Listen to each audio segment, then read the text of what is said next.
Hello guys, welcome back. My self Ismail. And ఈరోజు మనం స్టూడెంట్స్కి ఇంటర్న్షిప్ పరంగా కావచ్చు, అండ్ పర్సనల్ ఎక్స్పెన్సివ్స్ మేనేజ్ చేసుకునే పరంగా కావచ్చు, అండ్ వాళ్ళ నాలెడ్జ్ని ఇంప్రూవ్ చేసుకునే పరంగా కావచ్చు, ఇలా అన్నిటి పరంగా మీకు యూస్ అయ్యే ఒక వెబ్సైట్ గురించి నేను చెప్తాను అనమాట. ఆన్లైన్లో చాలా వెబ్సైట్స్ ఉన్నాయి మీరు మనీ ఎర్న్ చేసుకోవడానికి. లైక్ ఆన్లైన్ ట్యూటరింగ్ కావచ్చు, అండ్ లింక్స్ షేర్ చేసి అమెజాన్, ఫ్లిప్కార్ట్ ఒక అఫిలియేట్ మార్కెటింగ్ లింక్స్ షేర్ చేసి కూడా సంపాదించుకోవచ్చు. ఇలా చాలా అంటే చాలా సోర్స్లు ఉన్నాయి. బట్ నేను చెప్పొచ్చు ఈ ప్రాసెస్ అండ్ ఈ వెబ్సైట్ వచ్చేసి చాలా అంటే చాలా హెల్ప్ఫుల్. అండ్ ఇది అందరికీ ఫెమిలియర్ అనమాట. బట్ వాళ్ళకి తెలియదు ఎలా దీని ద్వారా మనీ ఎర్న్ చేయొచ్చు అని చెప్పేసి. చాలా తక్కువ మంది తెలుసు. సో ఇప్పుడు అనేది మనం ఎలా దానిలో రిజిస్టర్ అవ్వాలి, ఎలా ఏమేం చేయాలని చెప్పేసి let's discuss out guys. First of all open the chrome. Let's type here gigs for gigs. I said నాకు తెలుసు మీ అందరికీ ఈ వెబ్సైట్ తెలిసిందని చెప్పేసి. సో ఫస్ట్ వచ్చి లింక్ని క్లిక్ చేయండి. సో ఇక్కడికి వచ్చిన తర్వాత మీరు జస్ట్ ఇక్కడ అకౌంట్ ఆప్షన్ ఉంటుంది. ఇక్కడ ఆల్రెడీ నేను లాగిన్ అయి ఉన్నా. సో లాగౌట్ ఆప్షన్ చూపిస్తుంది. మీకు అకౌంట్ లేకపోతే కొత్త అకౌంట్ క్రియేట్ చేసుకుని ఉంటే లాగిన్ డీటెయిల్స్తో ఎంటర్ అయిపోండి. జస్ట్ అక్కడ వచ్చిన తర్వాత మీరు జస్ట్ కింద ఈ బాటంలో, సో ఈ బాటంలో రైట్ అండ్ ఎర్న్ ఆప్షన్ ఉంటుంది అనమాట. Write and earn option. So ఈ ఆప్షన్స్లో ఫస్ట్ ఆప్షన్ సెలెక్ట్ చేసుకోండి, write and article option. Pick that option. ఇక్కడికి వచ్చిన తర్వాత డిఫరెంట్ వేస్ ఉంటాయన్నమాట. ఈ డిఫరెంట్ వేస్లో ఎలా మీరు మనీ ఎర్న్ చేయొచ్చు అని చెప్పేసి ఉంటాయన్నమాట. లైక్ ఈ డిఫరెంట్ వేస్ అంటే ఏం లేదు. ఫర్ ఎగ్జాంపుల్ ఇక్కడ చూసుకోండి, ఈ ఫస్ట్ ఆప్షన్ చూసుకోండి, రైట్ విత్ అస్ అనే ఆప్షన్ ఉంది కదా.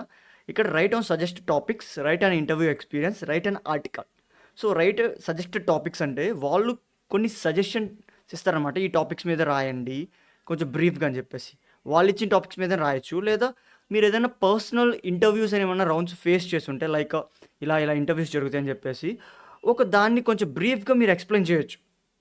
లేదనుకుంటే ఒక ఇన్ఫర్మేషన్ లైక్ ఒక టాపిక్ గురించి ఇస్తే వాళ్ళు దాని గురించి మీరైనా బ్రీఫ్గా రాయొచ్చు. సో ఇలాగ మీరు ఎక్స్పీరియన్స్ లైక్ అడ్మిషన్ ఎక్స్పీరియన్స్ కావచ్చు, వర్క్ ఎక్స్పీరియన్స్ కావచ్చు, క్యాంపస్ ఎక్స్పీరియన్స్ కావచ్చు, లైక్ ఇంజనీరింగ్ ఎగ్జామ్ ఎక్స్పీరియన్స్ కావచ్చు, అంటే like exams, IIT exams, JEE mains exams and advance mains, ఇలా డిఫరెంట్ ఎగ్జామ్స్ ఏవైతే ఉన్నాయో, సియూఈటీ, ఇలా డిఫరెంట్ ఎగ్జామ్స్ షేర్ చేసుకోవచ్చు. అండ్ ఆన్లైన్ కోచింగ్ ఎక్స్పీరియన్స్, ఇలా చాలా అంటే చాలా ఉన్నాయి. బట్ ఇవేమొద్దు, just remove this all things and concentrate on this option, right and article option. ఈ ఆప్షన్ మీద మీరు కాన్సన్ట్రేట్ చేయండి. Just click on this option. ఇలా వచ్చిన తర్వాత మీకు ఇలా లెఫ్ట్ సైడ్ కొన్ని ఆప్షన్స్ అనేవి కనిపిస్తూ ఉంటాయి అన్నమాట.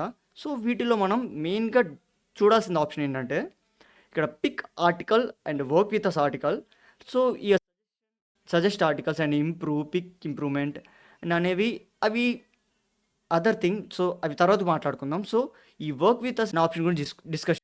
స్టూడెంట్స్ ఎవరైతే ఉన్నారో మీకు ఆఫర్ లెటర్ అండ్ సర్టిఫికేట్ కావాలని చెప్పేసే కదా. సో ఇలా మీరు క్లిక్ చేస్తే ఇక్కడ అప్లై హియర్ అని చెప్పేసి ఉంటుంది. సో ఆల్రెడీ నేను ఇక్కడ నాకు ఇంటర్న్షిప్ లెటర్ అనేది వచ్చిందనమాట. సో అందుకు ఇలా నాకు ఇలా చూపిస్తుంది. లేదనుకుంటే మీకు ఇక్కడ అప్లై అని చెప్పేసి ఇక్కడ ఒక ఆప్షన్ ఉంటుంది అనమాట. సో అప్పుడు మీరు అప్లై చేసుకోవచ్చు. ఆ అప్లై కూడా ఎలా చేసుకోవాలంటే మినిమం, సో ఇక్కడ రెమ్యునరేషన్ గైడ్లైన్స్ ఉన్నాయి చూడండి. వన్స్ అట్లీస్ట్ 1 ఆర్టికల్ లేదా ఒక ఇంప్రూవ్మెంట్ ఆర్టికల్ అనేది పబ్లిష్ అవ్వాలన్నమాట. అండ్ నెక్స్ట్ థింగ్ వచ్చేసి on the remuneration portal you need to verify the details. Me details ఏవైతే ఉన్నాయో అవి మొత్తం వెరిఫై చేసుకోవాలి. ఆ తర్వాత మీరు 18 ఇయర్స్ కంపల్సరీ ఉండాలి. 18 ఇయర్స్ ఎవరైతే ఆర్టికల్స్ రాస్తున్నారో, అండ్ మీ పాన్ కార్డ్ అండ్ మీ bank account details should same. అది మీ అయినా కావచ్చు, ఎవరైనా కావచ్చు, అవి కరెక్ట్గా ఉండాలన్నమాట. అండ్ ఆ తర్వాత ఇంకో గైడ్లైన్ ఏంటంటే please note that you required apply remuneration before last date of the month. అంటే మంత్లో మీరు ఒక్కసారి మాత్రమే రెమ్యునరేషన్కి అప్లై చేసుకోగలరు. అండ్ ఆల్సో మీ పేమెంట్ అనేది ఆ నెక్స్ట్ మంత్ ఒక ఫస్ట్ వీక్లో పడిపోయింది. లైక్ 5th or 7th కల్లా మీకు ఆ అమౌంట్ అనేది పడిపోయింది అనమాట. చూసుకోవచ్చు. The account information such as bank details and PAN details that will be submit applying must be unique and not previously submitted. ఇలా అని చాలా గైడ్లైన్స్ అనేవి ఉంటాయి అన్నమాట. తర్వాత సర్టిఫికేట్ రిలేటెడ్ టర్మ్స్. ఎవరికైతే ఇంటర్న్షిప్ సర్టిఫికేట్ కావాలో వాళ్ళు ఖచ్చితంగా ఈ 4 పాయింట్స్ని మీరు ఖచ్చితంగా పాటించాలన్నమాట. Interns will receive certificate upon successful completion of the internship. అక్కడ మీరు అప్లై చేసుకునేటప్పుడు 3 మంత్స్‌కా, 6 మంత్స్‌కా, 12 మంత్స్‌కా అని చెప్పేసి ఇంటర్న్‌షిప్ మీరు అడిగిద్దనమాట. అంటే ఒక ఆర్టికల్ సబ్మిట్ చేసి రెమ్యూనరేషన్‌కి అప్లై చేసేటప్పుడు ఈ ప్రాసెస్ అంతా జరిగిద్దనమాట. సో, మీరనేది ఒక మినిమమ్ 10 ఆర్టికల్స్ సబ్మిట్ చేస్తే మీకు ఒక సర్టిఫికేట్ అనేది జనరేట్ అయిద్దనమాట. ఇంటర్న్‌షిప్ సర్టిఫికేట్ లేదా 50 ఇంప్రూవ్‌మెంట్ ఆర్టికల్స్. ఆల్రెడీ ఉన్న ఆర్టికల్స్‌ని మీరు ఇంప్రూవ్ చేస్తే 50 ఆర్టికల్స్ అప్పుడు కూడా మీకు ఒక ఇంటర్న్‌షిప్ లెటర్ అనేది జనరేట్ అయిద్ది. If the internship is extended, the certificate of the combined duration will be issued upon the fulfilment of the extended period. ఇదొక ఆప్షన్ ఖచ్చితంగా గుర్తుపెట్టుకోండి. ఆ తర్వాత internship certificate will be granted upon fulfilling all eligibility criterias. వాళ్ళు ఏవైతే eligibility criterias ఉంటాయో ఖచ్చితంగా అవన్నీ వాళ్ళకి సాటిస్ఫై అవుతాయని చెప్పేసి అంటున్నారనమాట. అప్పుడే సర్టిఫికేట్ అనేది జనరేట్ అవుతుందని చెప్పేసి అన్నారు. సో, ఇవన్నమాట certificate related terms and conditions and remuneration terms and conditions. So, మీరు కూడా ఒకసారి చదవండి వాట్ ఈస్ వాట్ అని చెప్పేసి. అండ్ ఆ తర్వాత ఇవి general employment terms. So, you don't need worry about that. So, ఇక్కడ నాకు గీక్స్ ఫర్ గీక్స్‌లో వచ్చిన లెటర్ అనేది శాంక్షన్ లెటర్ అనేది చూపిస్తాను అనమాట చూడండి. సో, ఇదనమాట నా ఇంటర్న్‌షిప్ ఆఫర్ లెటర్ అనేది చూసుకోవచ్చు మీరు. ఇక్కడ నా నేమ్ అయితే ఉన్నది. ఇక్కడ ఒక సంథింగ్ ఒక ఇన్ఫర్మేషన్ అయితే ఉన్నదనమాట. సో, ఎప్పుడు జాయిన్ అయినా, ఏంది కథ అని చెప్పేసి. సో, ఇక్కడ వచ్చేసి ఇంటర్న్ డీటెయిల్స్ అనమాట. సో, మీకు ఏవైతే ఇన్ఫర్మేషన్ మీరు ఇచ్చుంటారో అవి డీటెయిల్స్ అనేవి ఇక్కడ ఉంటాయి. సో, దట్స్ ఇట్, ఇంకేముండదు ఇక్కడ.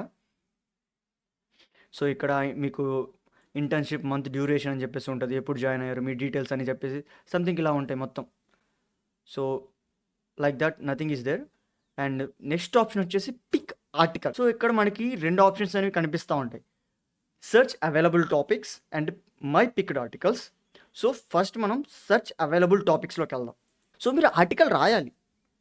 మీకేం రాయాలో తెలీదు. అప్పుడు మీరేం చేయాలంటే సెర్చ్ అవైలబుల్ టాపిక్స్‌లోకి వెళ్ళండి. అక్కడ మీకు చాలా కేటగిరీస్ అనేవి చూపిస్తాయి అన్నమాట. అందులో ఆ కేటగిరీస్‌లో మీరు వేటిలో మంచి పట్టుంది మీకు. లైక్ ఫర్ ఎగ్జాంపుల్ నాకు ఎలక్ట్రానిక్స్ ఇంజినీరింగ్‌లో నాకు కొంచెం ఇన్ఫర్మేషన్ తెలుసు అనుకోండి. ఎలక్ట్రానిక్ ఇన్ఫర్మేషన్ కేటగిరీలో ఈ ఆప్షన్ క్లిక్ చేయండి. సో, దానికి సంబంధించిన ఇన్ఫర్మేషన్ అంతా అక్కడ ఉంటుంది మీకు. సో, ఫర్ ఎగ్జాంపుల్ నాకు ఈ పేజ్‌లో నాకేం తెలీదు. అండ్ నేను నెక్స్ట్ పేజ్‌కి వెళ్ళిపోతున్నా. సో, ఇందులో నాకు వాట్ ఈస్ ఇమేజ్ కంపారిజన్ అని చెప్పేసి ఉంది. సో, నేను ఇది పిక్ చేసుకున్నా. ఎలా పిక్ చేసుకోవాలి? ఇక్కడ ఒక పెన్ ఆప్షన్ చూసారా, హ్యాండ్ ఆప్షన్, దాన్ని క్లిక్ చేయండి. సో, అక్కడ పిక్ ఆప్షన్ ఉంటుంది. సో, దాంట్లో పిక్ చేసుకోండి.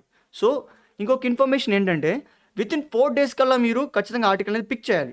ఎందుకంటే మీరు 4 డేస్ కల్లా పిక్ చేయకపోతే ఆర్టికల్స్ అలాగే ఉంచేస్తే మీరు మర్చిపోయారు అనుకుని చెప్పేసి ఆ ఆర్టికల్ అనేది ఎవరికి యూస్ అవ్వదు.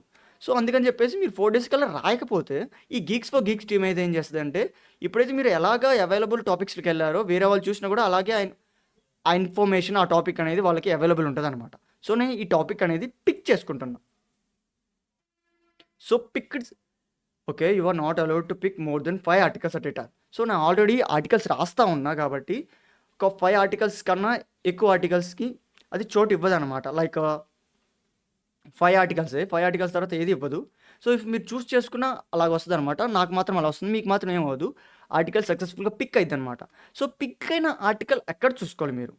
నెక్స్ట్ ఈ ఆప్షన్ ఉంది కదా, మై పిక్డ్ ఆర్టికల్స్, ఇక్కడికెళ్ళండి. సో, ఇక్కడ ఉంటది కదా. సో, మై పిక్డ్ ఆర్టికల్స్‌లో మీరు ఏదైతే పిక్ చేసుకున్నారో ఇక్కడ ఉంటదనమాట. సో, ఓకే బ్రో, ఇదంతా అయిపోయింది. సో, ఆర్టికల్‌ని ఎలా రాయాలి? ఏ ఫార్మాట్ రాయాలని చెప్పేసి మాకెలా తెలుస్తదని చెప్పేసి మీరనుకోవచ్చు. So, nothing is there. So, నాకొచ్చిన ఈ టాపిక్ చూడండి. How to create different overlay effects in using CSS.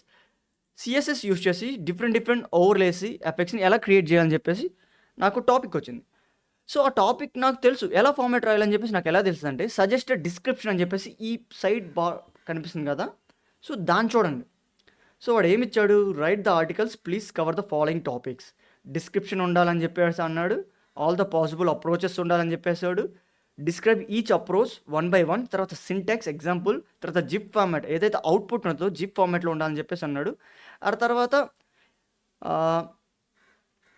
Please follow the pattern structure of the published article. అంటే మీకు తెలియటం కోసం ఆల్రెడీ పబ్లిష్ అయిన ఆర్టికల్‌లో గీక్స్ ఫర్ గీక్స్ ఆ పేజ్‌లో, వెబ్ పేజ్‌లో ఆర్టికల్స్ అనేవి పబ్లిష్ అయ్యి ఉంటాయి. సో, మీరు ఒకసారి రిఫరెన్స్‌గా తీసుకొని ఓకే, ఇలా రాయాలని చెప్పేసి మీరు ఒకసారి చెక్ చేయొచ్చు. సో, నేను ఇది చెక్ చేస్తున్నా. సో, ఇలా ఉంది. So, you will get an idea what is what అని చెప్పేసి మొత్తం ఒక ఐడియా వస్తుంది మీకు. So, then close this tab and ఇక్కడికి వెళ్ళండి. సో ఫస్ట్ మీరు ఇక్కడ ఇంట్రో అని చెప్పేసి ఒక ఇన్ఫర్మేషన్ తయారు చేయండి. ఫర్ ఎగ్జాంపుల్ నేను ఇక్కడ చేస్తున్నా HTML యూజింగ్ HTML విఆర్ అని చెప్పేసి నేను ఒక టాపిక్ని స్టార్ట్ చేయడం మొదలుపెట్టా. ఇలా చెప్తున్నాను అనమాట. సో ఇక్కడ అన్నీ ఉంటాయి అన్నమాట.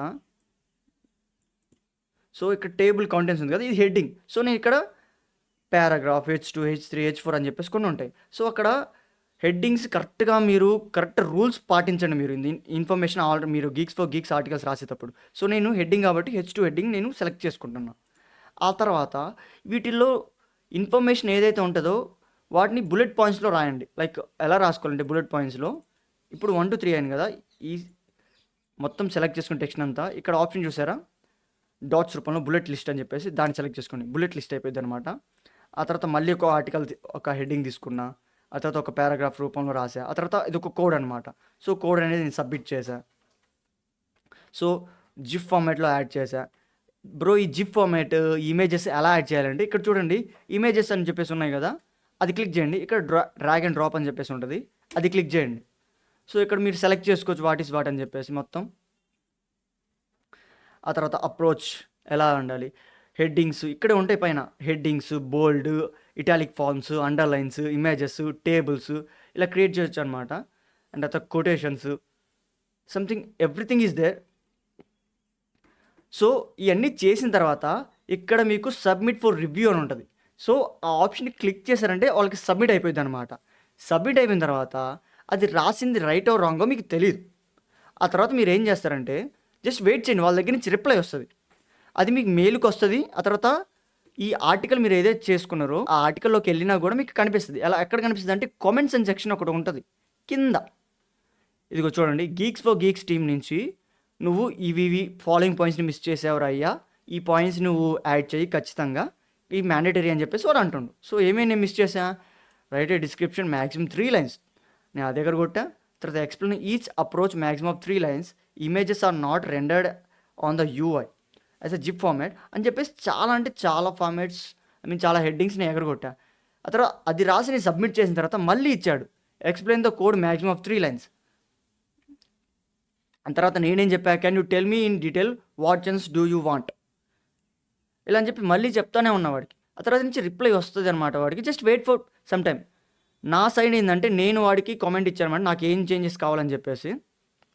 మీకైతే వాడైతే ఇస్తాడో వాడి ఇన్ఫర్మేషన్ చేంజెస్ కావాలని ఆ చేంజెస్ చేసి మళ్ళీ ఇక్కడ సబ్మిట్ ఫర్ రివ్యూ అని చెప్పేసి కొట్టేసేయండి.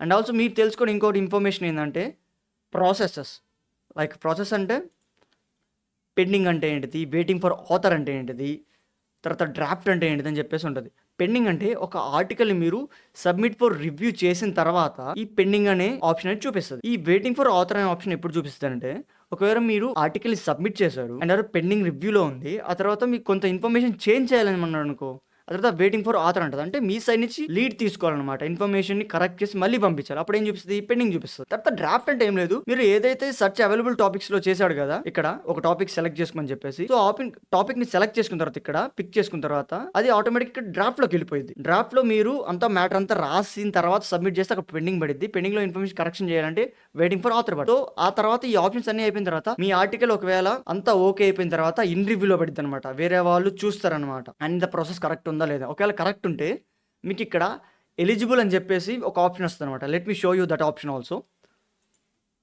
ఇక్కడ మై పోస్ట్లో ఒక ఆప్షన్కి వెళ్తున్నాను నేను. సో నేను రాసిన ఆర్టికల్స్ అన్నీ ఇక్కడ కనిపిస్తున్నాయి అనమాట. చూడండి ఇక్కడ చూసుకోవచ్చు ఎలిజిబుల్ అని చెప్పేసి, అంటే రెమ్యునరేషన్కి ఎలిజిబుల్ అనమాట ఇది. నేను సో ఈ ఆర్టికల్ నుంచి నేను కొంత మనీ అనేది తీసుకోవచ్చు అనమాట, నేను అప్పీల్ చేసుకోవాలి రెమ్యునరేషన్కి. సో ఇలా చాలా అంటే చాలా ఉన్నాయి అనమాట. సో చూపిస్తున్నాం మీకు ఇవన్నీ ఎలిజిబుల్ అనమాట. కొన్నిటి వచ్చేసి ఎన్ని అంటే పెండింగ్లో కావచ్చు, రిజెక్టెడ్ అని కావచ్చు, డిస్కార్డ్ కావచ్చు అని చెప్పేసి చాలా ఉంటుంది. So and also one thing I would like to share, మీరు ఒకసారి ఆర్టికల్ పిక్ చేసుకున్న తర్వాత దాన్ని మాకు ఇష్టం లేదనుకుంటే దాన్ని డిస్కార్డ్ కూడా చేసుకోవచ్చు. సో ఆప్షన్ కూడా సబ్మిట్ ఫర్ రివ్యూ ఉంది కదా, అక్కడే ఆప్షన్ ఉంటుంది డిస్కార్డ్ అని చెప్పేసి. సో ఇప్పుడు మన రెమ్యునరేషన్కి ఎలా అప్లై చేసుకోవాలి ఈ ఎలిజిబుల్ ఆప్షన్ వచ్చిన తర్వాత. So click on this remuneration. So apply for remuneration. So before I going to tell you this information, I would like to share some more information about these articles. Wait. So ఈ information చెప్పడం మర్చిపోయా మీకు. So ఏ article రాస్తే ఎంత వస్తుందని చెప్పేసి ఒకసారి pay range మీరు చూడండి. మీకు ఇక్కడ 300 నుంచి 1200 ప్రైస్ రేంజ్లో ఒక్కొక్క ఆర్టికల్స్ మీకు ఇస్తారనమాట. సో ఏ ఆర్టికల్కి ఎంతెంత ఇస్తారని చెప్పేసి ఉన్నది. ఫంక్షన్ బేస్డ్ అండ్ పజిల్ ఆర్టికల్స్కి వచ్చేసి మీకు 350 రూపీస్ అనేది ఇస్తారనమాట. అండ్ డిఫరెన్స్ బిట్వీన్ ఆర్టికల్స్ అంటే for example what is the difference between aeroplane helicopter and what is difference between FLSM VLSM convex concave differences అలా ఆర్టికల్స్ డిఫరెన్స్ రాస్తే మీకు 350 రూపీస్ వస్తుంది. సో ఫుల్ ఫామ్ అంటే వాట్ ఈస్ డిబిఎంఎస్ అంటే ఏంటిది database management, దాని గురించి ఫుల్గా బ్రీఫ్గా రాస్తే మీకు 350 రూపీస్ ఆర్టికల్స్ వస్తుంది. And data structures and algorithms రాస్తే 550 రూపీస్ ఆర్టికల్ వస్తుంది. అండ్ ఆల్సో మీకు ఇంప్రూవ్మెంట్ అని చెప్పే కదా, డేటా స్ట్రక్చర్స్ ఆల్గారిథమ్స్లో ఇంప్రూవ్మెంట్ చేస్తే 100 రూపీస్ వస్తుంది. అండ్ అదర్ ఎగ్జిస్టింగ్ ఆర్టికల్స్ మీరు ఇంప్రూవ్ చేస్తే 50 రూపీస్ వస్తుంది అనమాట. And general terms and conditions ఎలా అంటే మీకు 350 రూపీస్ వచ్చిందంటే అందులో 10% టీడీఎస్ కట్ అయిపోయింది, ఆ తర్వాత రూపంలో జిఎస్టీ రూపంలో కట్ అవుతుంది అనమాట. సో ఒకసారి ఇవన్నీ చూసుకోండి. మ్యాక్సిమం అన్నీ కవర్ చేశా, సో ఇంక మించేం లేదు. సో విత్డ్రాల్ ఆప్షన్ ఎలా అనేది just let's check it out guys. Click on this information. Then so నాకు ఆల్రెడీ ఇక్కడ ఒక 350 రూపీస్ అనేది నేను విత్డ్రాల్ చేసుకున్నాను. ఇక్కడ వచ్చి నా బ్యాంక్ డీటెయిల్స్ అవన్నీ ఉన్నాయన్నమాట. సో నాకు పర్సనల్ ఈ రెమ్యునరేషన్ వచ్చేది ఇది అనమాట. నేను ఇంకా అప్లై చేసుకోలేదు బికాస్ ఆఫ్ మంత్కి ఒక్కసారి కాబట్టి నేను ఒక ఆర్టికల్ నేను సబ్మిట్ చేశానంటే మళ్ళీ నేను ఇంకో ఆర్టికల్ కోసం ఇంకో మంత్ వెయిట్ చేయాలి. అలాగే నేను 10 ఆర్టికల్స్ ఈ మంత్లో కంప్లీట్ చేశానంటే 10 ఆర్టికల్స్ నేను నెక్స్ట్ మంత్లో అప్లై చేసుకోవచ్చు. సో వెయిట్ చేస్తున్నాను అనమాట నేను అందుకోసం. సో మీ ఆర్టికల్స్ అయిపోయిన తర్వాత ఒకేసారి అప్లై చేసుకోండి రెమ్యునరేషన్కి. ఆ తర్వాత ఇక్కడ వచ్చే బ్రో మరి ఎలా నేను అప్లై చేసుకోవాలంటే ఇక్కడ రైస్ రిక్వెస్ట్ ఉంటుంది కదా, రైస్ రిక్వెస్ట్ మీద క్లిక్ చేయండి. కాంటెంట్. సో ఇక్కడ అని చెప్పి చాలా ఆప్షన్స్ ఉన్నాయన్నమాట. ఇవన్నీ ఎలిజిబులే ఆప్షన్స్ అన్నీ. సో ఇక్కడ అప్లై ఫర్ రెమ్యునరేషన్ కనిపిస్తుంది కదా, దాని మీద క్లిక్ చేయండి. అక్కడ ఏవైతే పోస్టులు ఉంటాయో ఇక్కడ ఎలిజిబుల్ అయిన వాటి అన్నిటికీ ఈ మొత్తం మనీ అనేది మీ బ్యాంక్ అకౌంట్లో వచ్చి పడిద్ది అనమాట. సో ఇది వాట్ ఈజ్ వాట్ అనేది మొత్తం బ్రీఫ్గా ఎక్స్ప్లెయిన్ చేసిన. అండ్ మీకు ఏదైనా ఇన్ఫర్మేషన్ అర్థం కాకపోయినా ఎక్కడ స్ట్రక్ అయినా let me know in the comment section guys. So ఏం లేదు, గీక్స్ ఫర్ గీక్స్లో మీరు ఒక అకౌంట్ క్రియేట్ చేసుకోవాలి. ఆ తర్వాత రైట్ అండ్ ఎర్న్ ఆప్షన్లోకి వెళ్ళాలి. ఫస్ట్ ఆఫ్ ఆల్ మీరు గీక్స్ ఫర్ గీక్స్లో ఒక అకౌంట్ క్రియేట్ చేసుకోవాలి. ఆల్రెడీ అకౌంట్ ఉన్న వాళ్ళైతే లాగిన్ అవ్వండి, లేనట్టయితే అకౌంట్ క్రియేట్ చేసుకోండి. ఆ తర్వాత మీరు చేసుకున్న తర్వాత రైట్ అండ్ ఎర్న్ ఆప్షన్ అనేది కింద ఒక ఆప్షన్ అనేది ఉంటుంది, దాన్ని క్లిక్ చేయండి. ఆ తర్వాత రైట్ అండ్ ఆర్టికల్ అని చెప్పేసి ఒక ఉంటుంది ఆప్షన్, దాన్ని క్లిక్ చేయండి. లెఫ్ట్ సైడ్ ఉన్న మెన్యూస్ అన్నింటినీ ఎక్స్ప్లోర్ చేయండి ఆప్షన్స్ని. ఆ తర్వాత అందులో రెమ్యునరేషన్ గైడ్లైన్స్ చదవండి. ఆ తర్వాత పిక్ ఆర్టికల్స్ అనే ఆప్షన్ని సెలెక్ట్ చేసుకోండి. అందులో మీకు ఏ కేటగిరీ, మీకు కోడింగ్ వస్తే కోడింగ్, మ్యాథ్స్ వస్తే మ్యాథ్స్, ఎలక్ట్రానిక్స్లో మీరు మంచి అయితే ఎలక్ట్రానిక్స్ గురించి ఆ టాపిక్స్ అనేవి ఉంటాయి, ఆ టాపిక్స్ సెలెక్ట్ చేసుకోండి. ఆ తర్వాత ఎలా రాయాలని చెప్పేసి వాడు సజెస్టెడ్ ఇస్తాడు, అలా యూజ్ చేసుకోండి ఆ సజెస్టెడ్ టాపిక్స్. ఆ ఇన్ఫర్మేషన్ కావాలంటే నేను ఒక విషయం చెప్తా, but I will not encouraging this you guys. This era is using artificial intelligence and chat GPT guys. Just use the chat GPT and artificial intelligence. But మీరు ఇది యూజ్ చేస్తే ఖచ్చితంగా they will catch you. Article reject అయ్యే అవకాశం కూడా ఉంది. But ఓవరాల్గా ఒక వ్యూ ఫార్మాట్లో రాయాలని చెప్పేసి అది ఇస్తుంది అనమాట. ఇన్ఫర్మేషన్ యూజ్ చేసుకొని మీ నాలెడ్జ్ని ఉపయోగించి ఫార్మాట్ని రీకరెక్షన్ చేసి రీరైట్ చేసి ఉపయోగించుకొని రాయండి అనమాట. సో అదర్ దెన్ దట్ అంతే అనమాట. మీకు ఆఫర్ లెటర్ చూపించేసా, ఆ తర్వాత పేమెంట్ చూపించా, ఆ తర్వాత సర్టిఫికేట్, ఇంకా 10 ఆర్టికల్స్ రాస్తే మీకు సర్టిఫికేట్ అనేది వస్తుంది. సో వాట్ ఈజ్ వాట్ అనేది మొత్తం A to Z ఎక్స్ప్లెయిన్ చేశాను అనుకుంటున్నా. సో ఇంకేదన్నా ఇన్ఫర్మేషన్ మీకు కావాలన్నా, తెలియకపోయినా, డౌట్ ఉన్నా just please let me know in the comment section guys. Thank you, signing off, bye bye.